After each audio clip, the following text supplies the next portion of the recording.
is Nathaniel Philbrick. You all know that he's a New York Times best-selling author, and he's written several books. In the Heart of the Sea was made into a very famous movie with, I'm told, a very hunky young man starring in the movie. His new book, now you made me laugh. His new book, In the Hurricane's Eye, was about George Washington. Have you signed up anybody that's traditionally handsome to play him yet? Oh, okay. He won the National Book Award for In the Heart of the Sea. Mayflower was a finalist for the Pulitzer. Valiant Ambition was the winner of the George Washington Prize. Bunker Hill, the winner of New England's Book Award. And there are many others. Most of you have probably read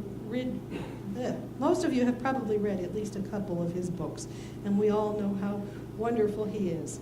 So I'm going to shut up and I introduce you to this wonderful gentleman who has agreed to come, and we're so grateful you did, Mr. Nathaniel Philbrick.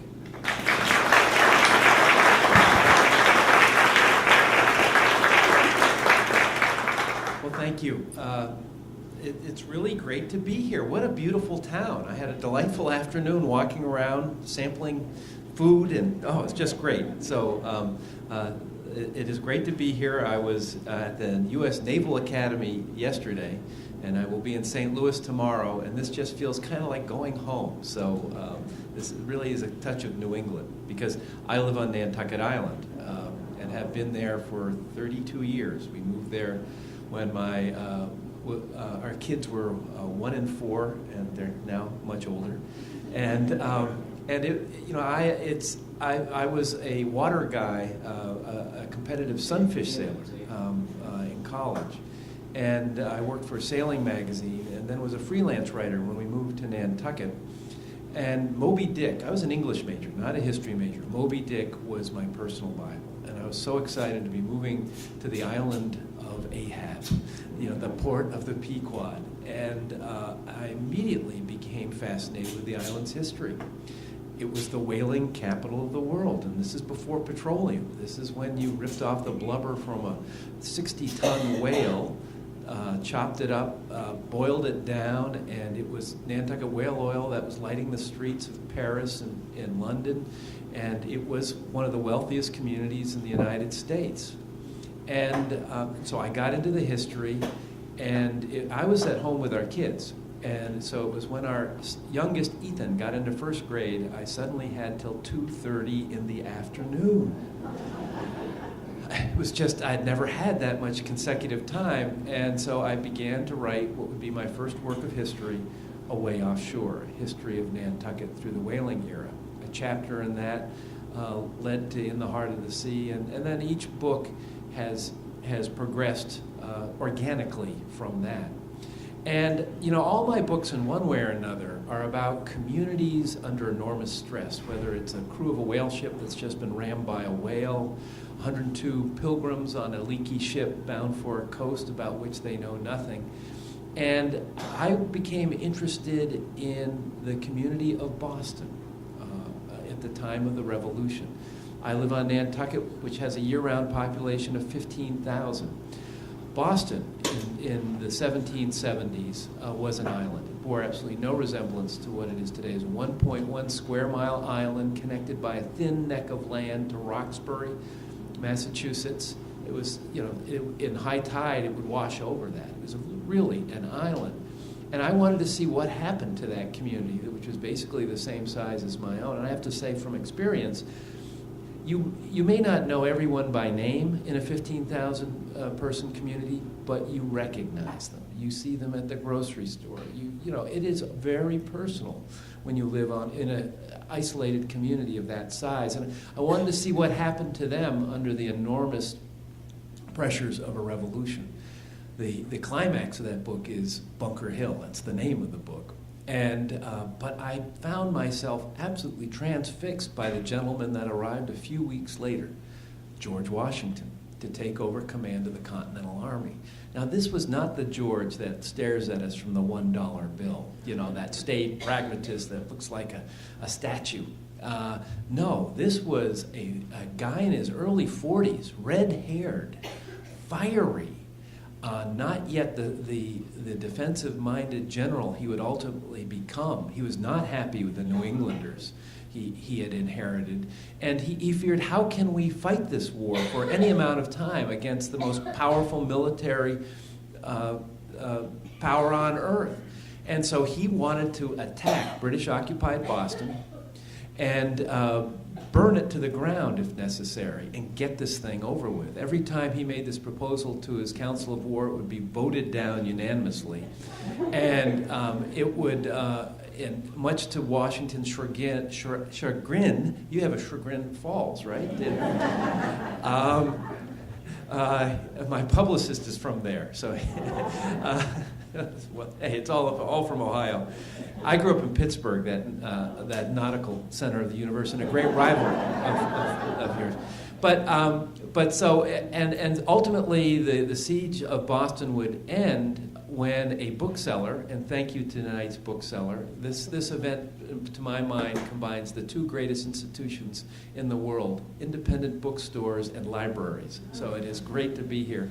But a bookseller named Henry Knox, who read all the books about military stuff when it looked like a war was imminent, had an idea. You know, we need artillery if we're going to dislodge the British. There's a lot of cannons at Fort Ticonderoga at the bottom of Lake Champlain. What if I go up there and somehow get them down here? That sounded good to Washington, and Knox would do it. With the help of his younger brother, William, they would transport these cannons over the snow on huge sleds and arrive in Framingham. And it was when they got a couple of those cannons up onto a hill overlooking Boston at Dorchester Heights that General William Howe realized, I think I better leave. And thus it ended in a kind of anticlimactic fashion.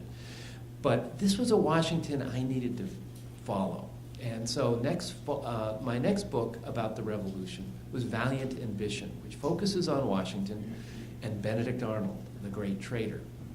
And it begins in the summer of 1776. The British have been kicked out of Boston, but the Empire has struck back, and it's New York that is in their sights. A fleet of 400 warships, 40,000 soldiers and sailors. 40,000, that's more people than in Philadelphia, the largest city in North America at that time. We're on these 400 ships crowded into New York Harbor. And Washington, with his much smaller army, had to deal with them. He was dug into Brooklyn Heights, which is actually where my daughter lives, with our 3 grandchildren, God bless her, and New York. Washington would be completely outwitted by William Howe, forced to retreat in a brilliant nighttime retreat across the East River, eventually surrender New York, and ultimately retreat all the way to the Pennsylvania side of the Delaware and lose most of his army to desertion. This was bad because the British now had New York, and they also had access to the corridor of water, the Hudson River, that extends directly north, and with a jog to the Lake George, and then the river-like expanse of Lake Champlain, which goes more than 100 miles into Canada. The British had that. Now, this was before there were decent roads. This was before railroads, and the way you transported large numbers of people, anything really, was by water. And if the British could get control of this corridor of water, they would isolate New England, and it would be all over with the Revolution. Howe had New York, and as it happened, there was another large invasionary force coming down from Canada, coming down Lake Champlain. And there was one American general out there to try to stop him, and his name was Benedict Arnold. He would fight a brilliant engagement at the Battle of Valcour Island, forcing the British would decide to retreat back to Canada, setting up the great victory at Saratoga the following year that would ultimately bring the French into the war on the side of America. And so Valiant Ambition traces the careers of Arnold and Washington. It begins with Arnold at his absolute height and follows him over the course of the next 4 years, and when he decides that it is his destiny to betray his country and attempt to surrender West Point, and yet it all comes down to the rivers, West Point to the British with 3,000 American soldiers. By 1780, when this happened, it seemed as if Americans had turned their backs on the revolution. We went into this revolution because we didn't want to pay taxes to the British. We also didn't want to pay the taxes required to pay for Washington's army. It was withering on the vine. Recruitment levels were at an embarrassing level. It looked like it was all just going to, as Washington would write in the letter, we are at the end of our tether. And In the Hurricane's Eye begins in the fall of 1780, after the aftershocks of Arnold's treason. And Washington has been in a stalemate for 2 years outside New York. British-occupied New York, it's now Sir Henry Clinton, who is the head of the British, are dug in with more than 10,000 soldiers in New York. Washington is in New Windsor, New York, on the Hudson River, with a much smaller army, and they're just sitting there with nothing happening. It's good. The French have sent over an army of 5,000 soldiers under General Rochambeau that arrived that summer and are at Newport with a small fleet of French warships. But the most powerful navy in the world, the British Navy, have them blockaded in. They haven't been able to move that entire time. This is driving Washington crazy. Ever since the French entered the war, he realized with a clarity that is really remarkable.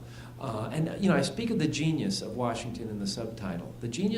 Washington was a genius not like Hamilton, who was absolutely brilliant and could command huge amounts of material and just deliver it in eloquent prose.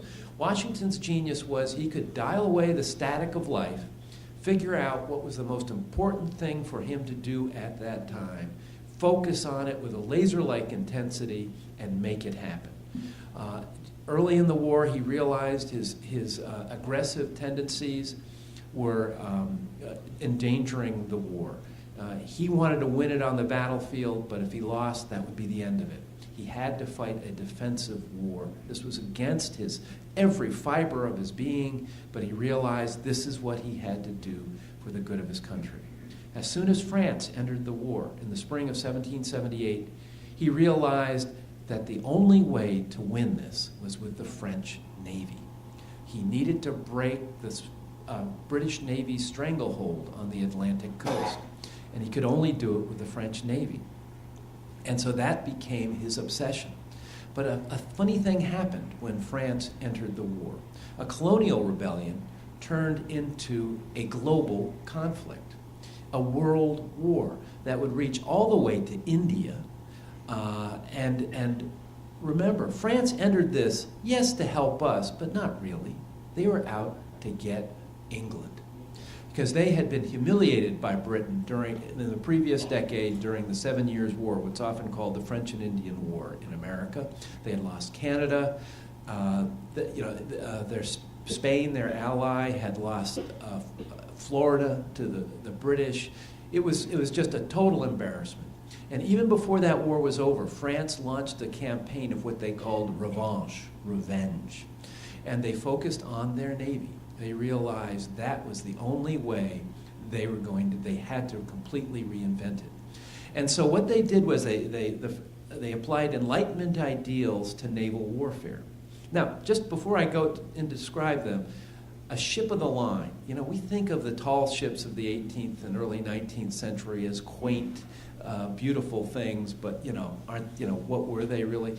An 18th century ship of the line was the most sophisticated technological achievement of the 18th century. These were magnificent, overpowering vessels. It had been developed at the 74, which meant that this was a ship with 500 men, between 500 and 750 men, 74 cannons, capable of firing cannonballs of more than 20 pounds, more than a mile in distance. It took 2,000 oak trees to build one of them. That's 56 acres of forest. Without any fossil fuels, they could be out for months, close to a year at a time. These were incredible machines, and if one of these things sailed into a harbor on the Atlantic coast, just one of them had more cannons than Washington's army in the early years of the war, and the people had no choice but to surrender. They were called ships of the line because they would fight in a line of battle. The ships would line themselves up, usually with the admiral in the middle, to communicate with his captains through a series of signal flags. Remember, no radios, and needless to say, cell phones. And the two lines of battle would come side to side and fire away at one another.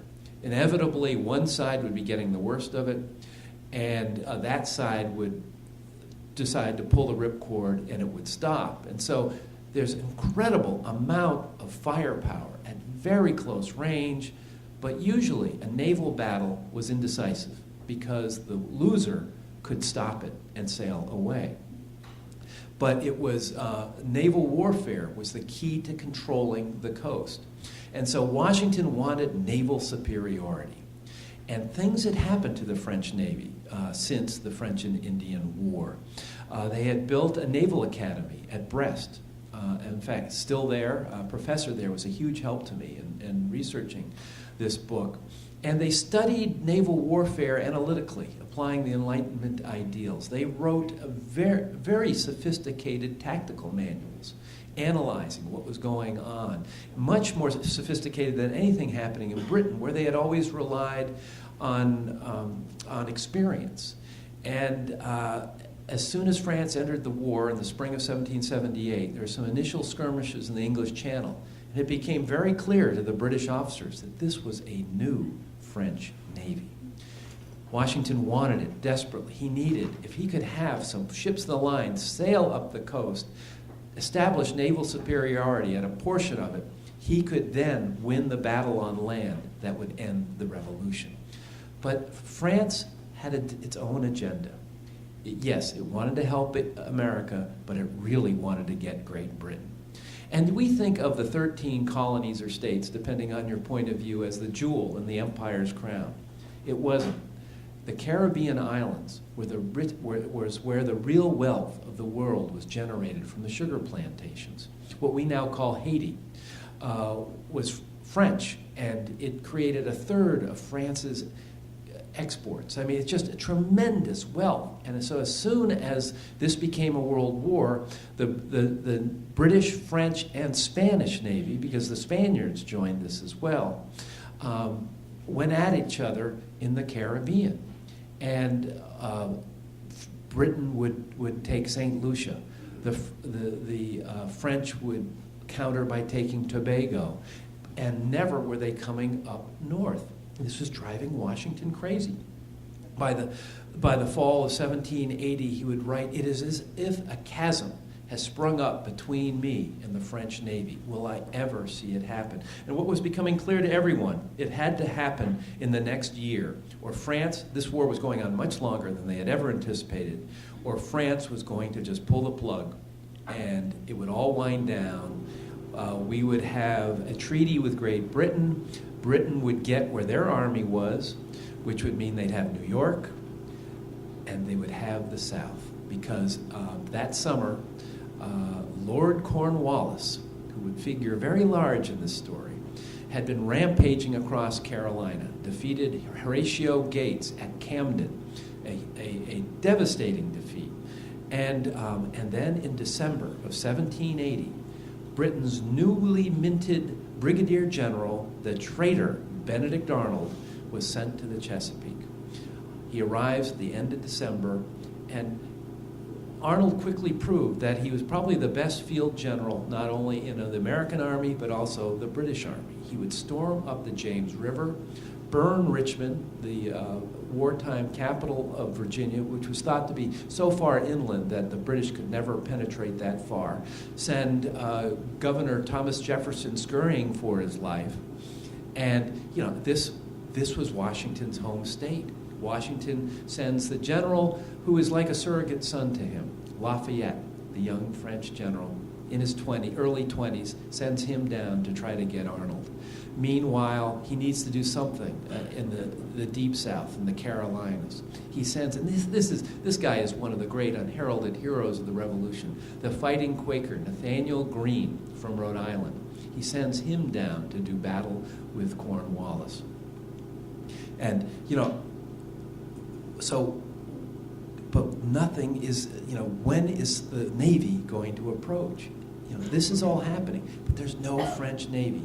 And then, in October of 1780, something happens down in the Caribbean that will be the first in a series of seemingly random events that will lead to the great victory at Yorktown in less than a year's time. And I'd like to read just a small section of from the first chapter of the book. The first chapter begins describing a frigate, a British frigate named the Phoenix. A frigate was smaller than a ship of the line. It was faster. It was the eyes and ears of the fleet. And this frigate, the Phoenix, had been sailing around the Caribbean, realizing that the Spaniards were about to launch a fleet from Cuba to attack British-occupied Pensacola. It was between Spanish Cuba and British Jamaica when a storm begins to hit. We've had our bad hurricane season. It was nothing compared to 1780. The hurricane, it builds to a hurricane. The ship is forced to take down all its sails, chop down its masts, and is ultimately hurled onto the rocky coast of Cuba. The men, it's being pounded to pieces at night. The men eventually, daylight comes. They realize they're within 10 yards. The stern is within 10 yards of the shore, and they escape to land. They eventually get back to Jamaica, but man, was that a storm? It's just the beginning. On October 10, what came to be called the Great Storm of 1780 hit the island of Barbados. By the following day, virtually every house, including those built of stone, had been leveled to the ground, and 6,000 inhabitants were dead. Many of the cannons at Fort James were hurled more than 100 feet through the air. Extraordinary surge of water and wind carried a ship so far onto shore that it landed on top of the island's hospital. The hurricane-whipped rain stripped the trees of bark, indicating that the winds at Barbados must have exceeded 200 miles an hour.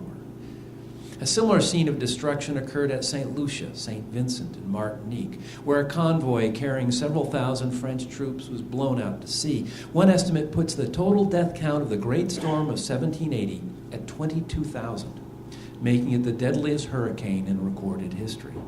And then, on October 18, 2 days after a Spanish fleet of 74 ships bearing 4,000 soldiers under the command of General Don Bernardo de Galveston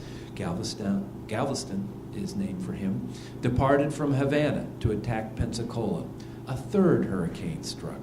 Known today as Solano's hurricane for Jose Solano, the admiral in charge of the fleet, the storm ravaged the Gulf of Mexico for 3 days and ultimately drove the remains of the Spanish fleet back to Cuba. With dozens of vessels sunk and dismasted, and hundreds of soldiers and sailors drowned, Solano and Galvez reluctantly decided to postpone the attack until the following year. The lesson was impossible to ignore. Given the seasonal dangers of the storm-battered string of islands, the best place for a navy in the summer and fall was anywhere but the Caribbean. Up until this point, France had viewed a naval expedition to the north on the behalf of the United States as a possibility, but hardly a priority. After that horrendous October, a different attitude prevailed. And thus begins the series of events. I call this book In the Hurricane's Eye because I think a hurricane is the perfect metaphor for this year. I grew up thinking of the Revolution as linear, as each battle a stepping stone toward ultimate God-ordained American victory. It wasn't that way at all. I mean, the war had completely stagnated. American forces were falling apart in 1780. Everything the deck had to be reshuffled. And there was all of these things happening. I'll be talking about them. Pulled by forces beyond anyone's control, threatening to spin out in this centrifugal forces that threatened to just blow everything apart. And there was Washington in the hurricane's eye trying to hold it all together. Arnold is being chased by Lafayette down in Virginia. Nathaniel Greene goes to the Carolinas. It's one of the great cat and mouse games of history. Cornwallis goes after Greene, burns his supply wagons so his army can travel faster and catch up to Greene. But Greene, in a heroic, it's known as the race to the Dan River, that's right on the edge of the Virginia, North Carolina border. They beat him across it, and then in a titanic confrontation at Guilford Courthouse, a wooded hillside near Winston-Salem, North Carolina, they fight it out. Cornwallis would claim victory because he had the field at the end of the battle, but the Americans had eviscerated his army.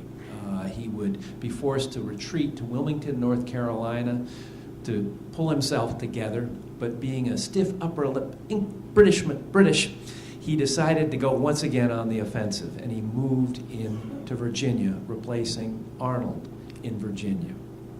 Thus would begin the movement of troops that would ultimately climax at Yorktown. Now, Washington is up there in New Windsor, desperate for knowledge about the French fleet. Unfortunately, Cornwallis has been, Rochambeau there in Newport has been given orders by his government not to tell Washington where a huge French fleet under Admiral de Grasse, which leaves Brest in the winter of 1781, he's instructed not to tell Washington where it is exactly. The fear is that the American war effort is about to fall apart, that de Grasse will have to evacuate Rochambeau from Newport. And if that happens, can you imagine that situation? And so Washington is kept in the dark. Finally, in the spring of 1781, Washington reads about de Grasse's movements in the Caribbean in a newspaper. He says to Rochambeau, "Hey, what's going on here?" "Oh, yes, we have been talking." And Washington wanted the French Navy to come to New York. That's the only place at that point in the spring of 1781 where there was a sufficiently large enough British army where there could be an American-French victory that could end the war. Sir Henry Clinton was dug in there. He wanted de Grasse to sail up there, and if they decided to attack in the Chesapeake, fine. His navy could then transport his army down there with lightning speed. That's what the British had been doing throughout the war, using naval superiority to transport their army. It just makes sense. Finally, on August 14th, Washington learns that de Grasse is not going to New York. He's going, as Rochambeau had suggested to him, to the Chesapeake. Initially, Washington is furious. He's supposedly the commander-in-chief of the Allied forces, but the French all that winter have been doing whatever they want to do. And 2 delegates from Congress are there when he gets that letter, and they can't believe the emotions that he expresses. They reconvene an hour later for breakfast, and Washington is absolutely calm. He says, "Okay, we're not going to New York. We're going to the Chesapeake. What can you and Congress do to help us?" This was Washington. We have a tendency to think of him as emotionless. Oh no, he felt very deeply. And he would express his emotions. And that's one of the things I was amazed in this book. In the year of Yorktown, Washington is under enormous pressures. That winter, he and Hamilton have a knockout, drag-out fight at headquarters in New Windsor. Washington's office was on the 2nd floor. He asked Hamilton to come to his office. Hamilton is delayed by Lafayette, who's about to march down to go after Benedict Arnold. And so he's a little late in coming back. Washington is waiting for him in the stairway and tells him, "You do me disrespect, sir." Hamilton says, basically, if you're going to treat me like that, I'm out of here. And that would end their collaboration. Now, Hamilton was convinced this meant that Washington would never allow him to take a role in any future military engagements, but that wasn't Washington. He would express emotions, but he understood he never let those emotions get in the way of what was doing the right thing. And when it came to the march to Yorktown, Hamilton would have the position he wanted in the Army. So Washington decides, we've got to do the impossible. We have to march our men into the killing southern summer 500 miles to Yorktown. His army hadn't been paid in years. His New Englanders had no interest in marching to Tidewater, Virginia, where the fevers were rumored to kill you within a matter of days. How was he going to do this? And he had to somehow convince Sir Henry Clinton that they were attacking New York rather than the Chesapeake. Given Washington's early preference for New York, that was easier than it might otherwise have been. The Allied army, by this time, Rochambeau's joined Washington outside New York, and off they go. They're in Philadelphia before Sir Henry Clinton in New York knows they're not going for him, they're going for Cornwallis. But Washington has heard nothing from de Grasse. Where is he? Well, he should have been in the Chesapeake months ago. He is at the head of Elk, which is the very top of the Chesapeake Bay, when he gets a dispatch. Admiral de Grasse and 28 ships of the line, a very big fleet, has sailed into the Chesapeake, and Lord Cornwallis is digging in at Yorktown. They have the opportunity to surround him. He turns his horse around and rides to Chester, Pennsylvania, where he knows Rochambeau and his entourage, who have been sailing down the Delaware River, are about to arrive. They see someone on the waterfront, a hat in one hand, a handkerchief in the other, jumping up and down and waving his arms. And they say, who could that crazy man be? That couldn't be Washington. It's Washington. He is, this is the news he has been waiting for. He hugs Rochambeau. Washington was not a hugger. And off they go. On their way to Yorktown, they stop at Mount Vernon. It's been 6 years of war, and not once has Washington been home. He arrives at Mount Vernon for the first time in 6 years. He sees 4 grandchildren he has not met before. He and Rochambeau spread out their maps on the dining room table and strategize. And then they're off, headed for Williamsburg and then Yorktown. He's only a few hours out when he gets another dispatch. The British Navy has arrived with a very large force. De Grasse has sailed out to meet it, and no one knows what's happened. As his aide will say, Washington, very upset. Well, I'm not going to go into the details of what's known as the Battle of the Chesapeake, because that's why you have to buy the book.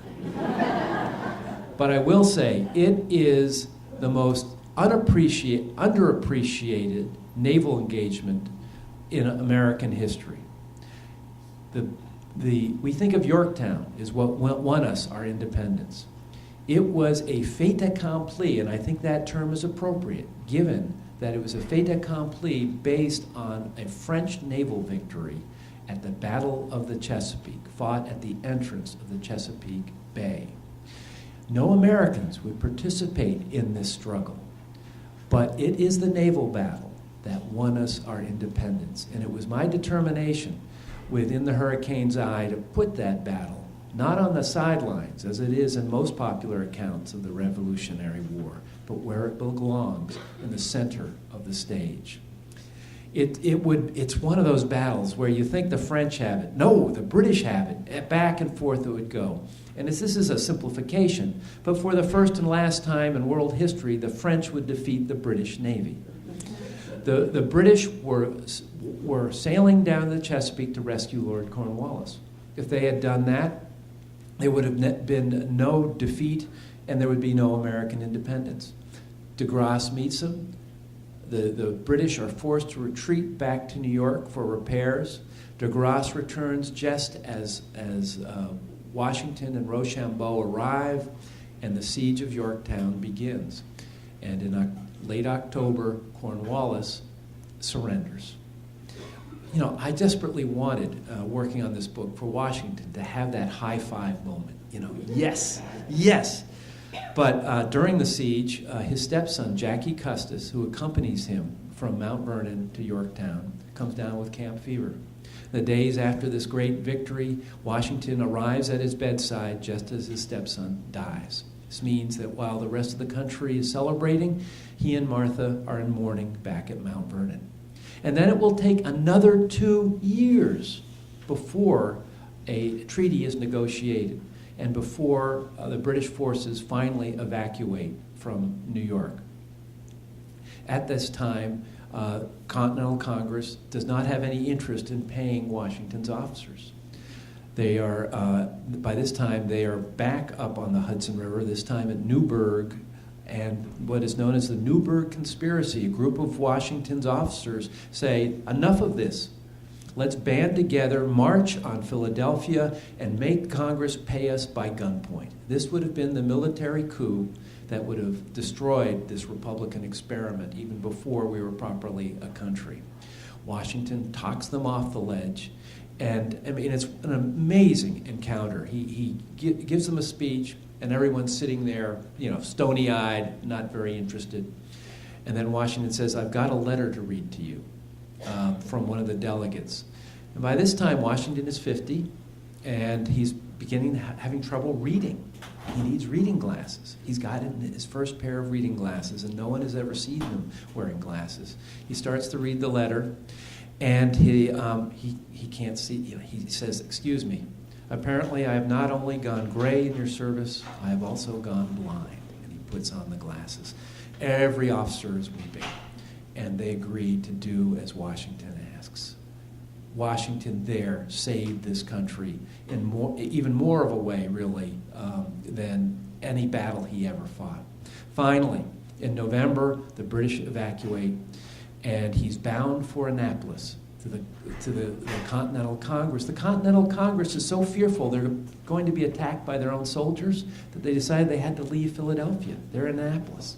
It shows you how close to dissolution this country was. This was the barest window dressing of a government. It takes them 2 weeks to get a quorum before Washington can resign his commission. When George III hears that that's Washington's intention, to step away from absolute power, he says to the American-born painter Benjamin West, if he does that, he will be the greatest man in the world. But that's what he does. He wants to go home to Mount Vernon. Now, I finished this book on Christmas Eve, the very day, many years before, in 1783, that Washington arrived at Mount Vernon. And I have to say, it was a very different Christmas for me.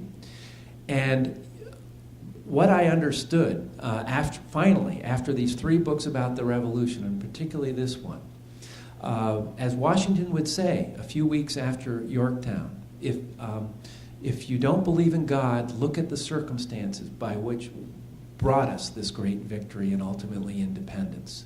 Because it was a hurricane of events in that final year, but it was Washington in the hurricane's eye that saved this country.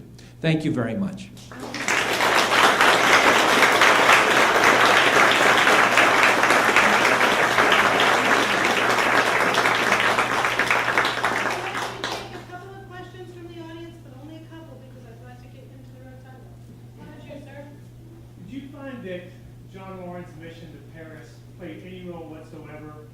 Coordination with the French Navy? And John Lawrence was the great friend of Hamilton's, who was, Washington decided, Benjamin Franklin was over there with some other American diplomats, but he really felt that the French needed an extra prod. They needed to know the military point of view, as he put it. And Lawrence was a brilliant hothead, and he went over there, all steaming up, and he had the French government, particularly Vergennes, the minister, angry even before he arrived. And so Vergennes agreed to a loan even before he talked to Lawrence. And so I don't think the fact that Lawrence was sent, I think, was important. but I don't know if anything Lawrence said changed anything. Benjamin Franklin, for one, was very angry that Lawrence was sent. He felt like it was, questioning his ability. But, it's just one of these things that everything had to happen the way it did for that ultimate result. Not that, no one had the great, hindsight is wonderful, where you see, so it was brilliant to go to the Chesapeake. But no, when they decided to go to the Chesapeake, Cornwallis had not yet dug into Yorktown. He was wandering around Virginia, could have easily retreated into North Carolina, and nothing would have happened. Hamilton, as the army is about to leave New York, says, we're going to march down there, but Cornwallis will move into Carolina, we'll be down there and leaving West Point naked, and the British will attack, and this could be the worst thing possible. It was a huge gamble. It relied on Cornwallis staying there. So Lawrence, I think, it was part of it, but I don't think he was terribly effective as a diplomat. Yes? Was there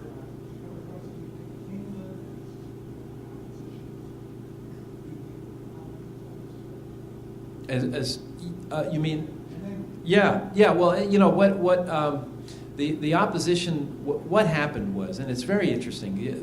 The British lose at Yorktown, and this has been a long war, and King George, who has really been the driving force behind the British effort to fight, says, "Hey, this isn't going to bother us. We're just going to keep going." But it's too late. The British people and Parliament had enough. And what's also interesting, de Grasse is a great hero from our perspective, but not in France, because just a few months later, in April of 1782, he would meet the British in the Caribbean in what's known as the Battle of the Saints, and get completely defeated, terribly. His ship would have to surrender, and he would have to surrender his sword to British Admiral Rodney.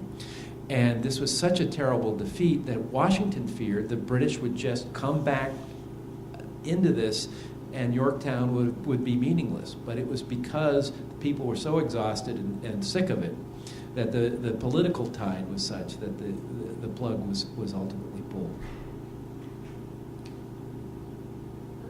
Yes?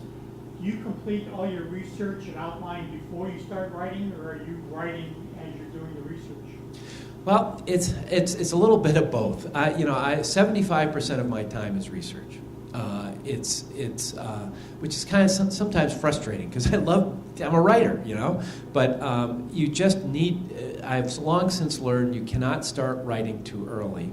You really got to do the research. So I do a year and a half of research, during which I develop a bibliography, an outline, and then I begin to work, and I write narrative history. I'm not a biographer. I don't write a comprehensive thing. I'm selective. I'm telling a story, which means you still have to know everything. You just can't include it all in the narrative. But once I begin the first chapter, I then research specifically for what's going to be in that chapter. And so that inevitably brings a whole new, as you get into that, you begin to realize areas you hadn't even anticipated you're going into, you have to research. And I'll get hundreds of pages of notes, and then it's a process of breaking those into segments that are manageable enough that I can internalize the notes and begin to write the chapter section by section.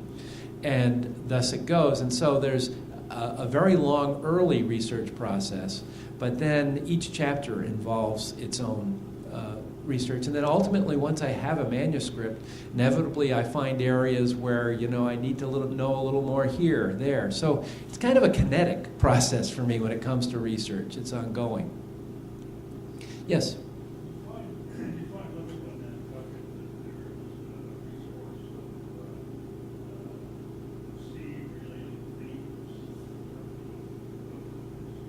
Yeah, well, when I wrote my first work of history way offshore, I was teaching myself how to be a historian. I had been an English major, and I really didn't appreciate how rich the resources were there. All within an eighth of a mile was the Nantucket Town building that had records that went back to the 1660s. Our library, the Nantucket Athenaeum, that is not only a public library but has its own collection. It has a letter from 1664, and when I was doing this, it was not yet cataloged. So it's just discovery after discovery. And then we have the Nantucket Historical Association that's where the Whaling Museum is, which is another incredible. The group of logs it has are amazing. And so when it comes to Nantucket stuff, it is a great resource. For me, each book requires me to go to different archives, and this one, I realized, most accounts of the Battle of the Chesapeake tend to use the British sources, largely because they're in English. But the French won, and the French logbooks and letters exist. They are in Paris. And many years ago, they were copied, and there are copies of them in the Library of Congress, not in a very organized fashion. And so I determined that this would be where the gold is, and it's the primary material that is the juice of a book.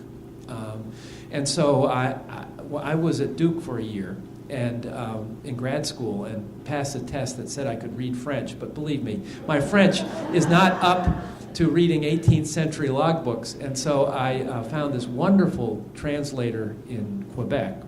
We both learned French 18th century naval terminology. And then I would give her these reams of paper, of Xeroxes of logbooks, and they would start coming back. And it was just wonderful stuff. And really gave me a nuanced view of the battle, where I began to realize, yes, de Grasse was the admiral, but he made a lot of mistakes. Washington and Rochambeau would complain of his impetuosity. He almost lost it all. And it was one of his captains who was in the vanguard, Captain Bougainville.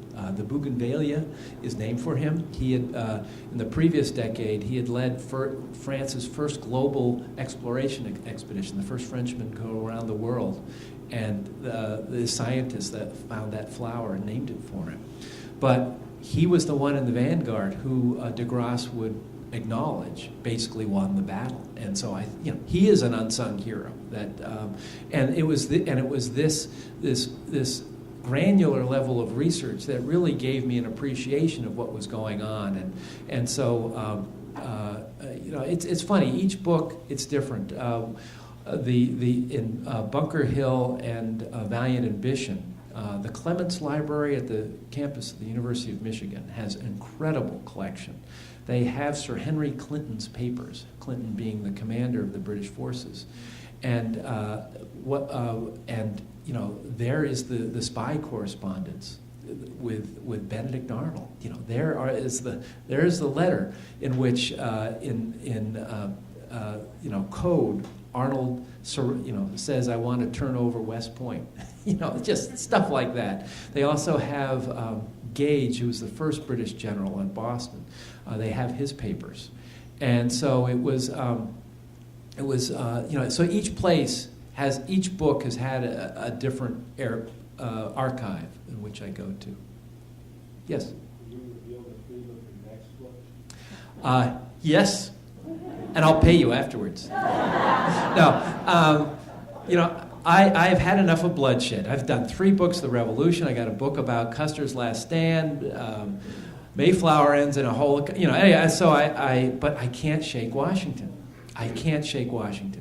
And when he became president, he realized that he was the leader of 13 independent states that had no sense of nationhood. If you were a Virginian, your country was Virginia. You didn't think of it as a United States, really.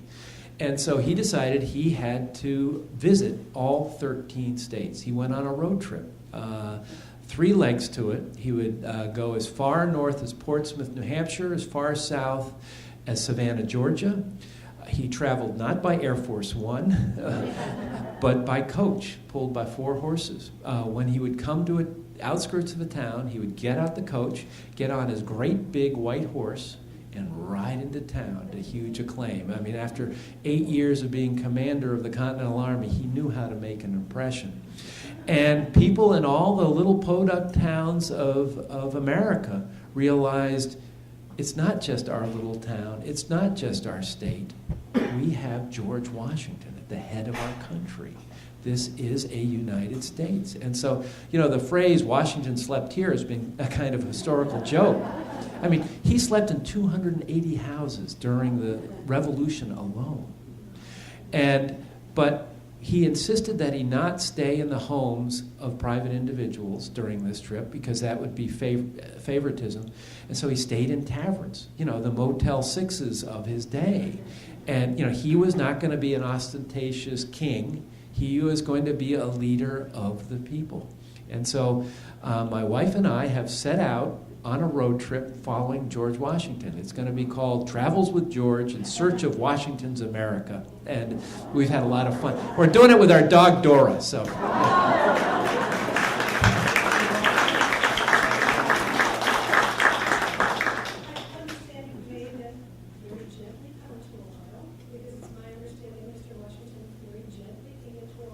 He did. He had land, basically, right on the Ohio River. So, yeah. Well, in fact, we were very close. We followed him. I grew up in Pittsburgh, and so he owned thousands of acres just south of Pittsburgh at Miller's Run. And, you know, I knew none of this as a kid. And so it's been really fun to follow George.